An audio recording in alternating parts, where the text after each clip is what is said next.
Thanks for watching Valaction videos. If you like what you see, please click the subscribe link or like it down below. Thank you.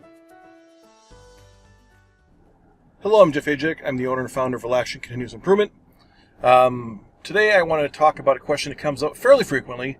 It's how successful are companies that try lean? So the challenge here is that there's really nobody that goes out and collects this data very well. It's just a very expensive endeavor. There's such a fragmented market for lean consulting that nobody shares information, and any kind of study is somewhat biased because there's of how they go about getting the information. So the closest I've seen is a study a few years back that said something like 76% of companies fall short of their expectations. So basically, 3 out of 4 companies aren't getting everything they want out of lean.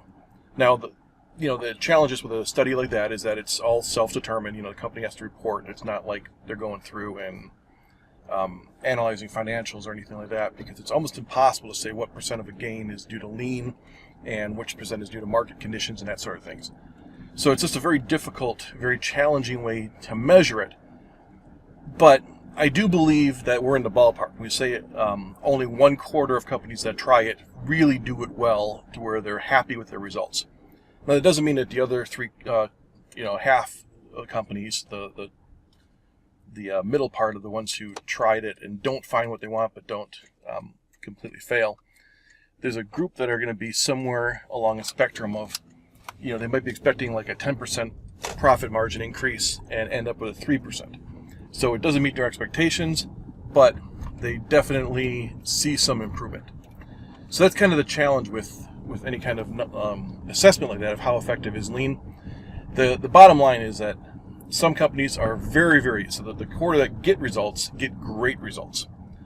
I guess the 3/4 of the companies that try it that don't get the best results are somewhere along the spectrum, and they still might be better off even if they're not up to where they thought they would be. So that's the short answer, is that it can be very, very effective. Now, the other part of this is that there's probably some common factors about what companies do, that the ones that don't get the great results, what causes that. And a lot of the issues about people not getting the results they wanted are self-inflicted, and there's ways to mitigate that. So with good understanding of lean, you can get around some of these problems.